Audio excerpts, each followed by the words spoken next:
Hi, my name is Sean Murchison, and the case study that I chose is the Walmart Corporation.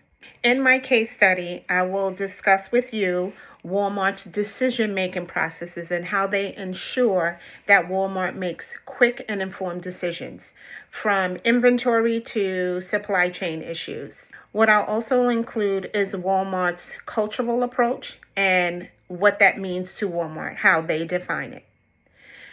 Walmart, in the beginning, it was founded in 1962 by Sam Walton in Rogers, Arkansas. Walmart has grown from a single discount store into the world's largest retailer. How they achieved this, you ask? They achieved it by keeping their main focus on keeping their prices low. So since going public in 1976, Walmart expanded quickly. And because of that quick growth, it made Walmart the world's largest employer as well. Walmart's decision-making processes are centered on core cultural assumptions and certified by research principles that highlight the efficiency of cost, and the main goal is customer satisfaction. Going into a few of Walmart's cultural assumptions: economy and efficiency, which is the belief to Walmart that cost leadership is the main reason for success and having the competitive advantage. Being the customer advocate. This means that if you put the needs of what your customers want in the forefront, your main focus, which for Walmart is their everyday low price guarantee.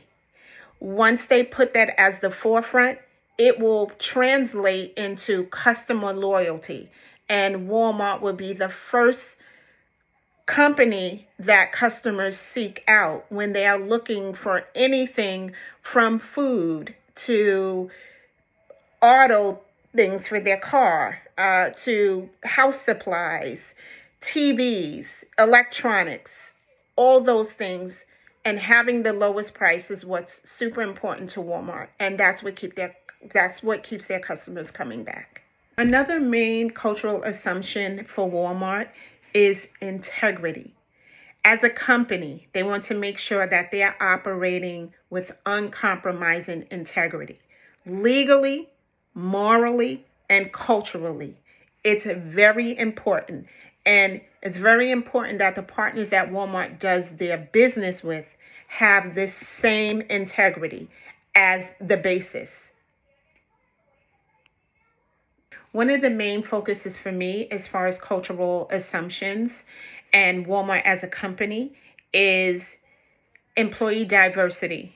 It is so especially important that you as a company nurture a culture of inclusion and also respect, with the principle of different viewpoints, improve problem solving, and creativity within the work environment.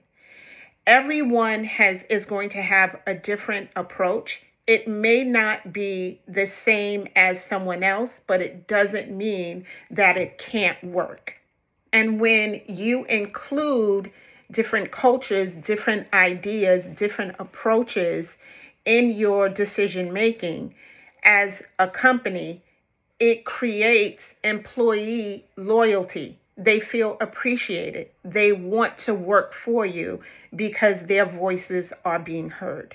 I have a few ideas that I want to discuss as far as Walmart business is concerned.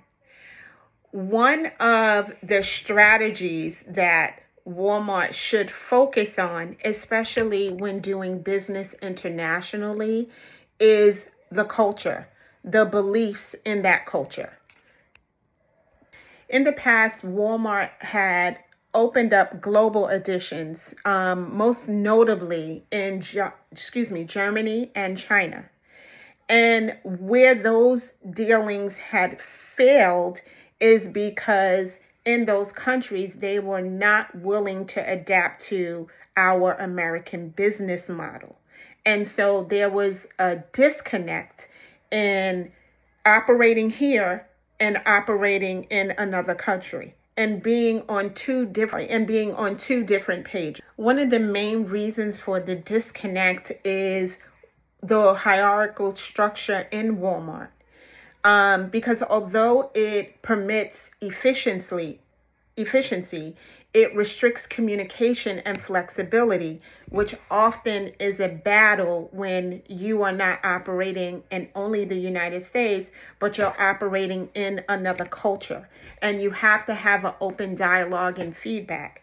Because Walmart opened up globally in other markets, they had to adapt to what is working there, which means that the leaders that they put in place, they have to make sure that they have the forefront of what is happening in that country in mind in order to be successful. So they need to do more global research and tracing to see what works and what is not working. And in conclusion, Walmart last year in 2024, they did scale back their DEI programs. They changed it to, instead of saying diversity and equity and inclusion, it's now a program of belonging. So with a multi-level study of diversity and inclusion, and with Walmart scaling back on some of their DEI programs, research could examine the impact of diversity and inclusion on problem solving and the creation across the 3 levels of Walmart organization, which are senior managers, store managers, and entry-level associates. This would help in determining if a true sense of belonging turns into noticeable advantages or if it is just decision making that has no impact to the company at all.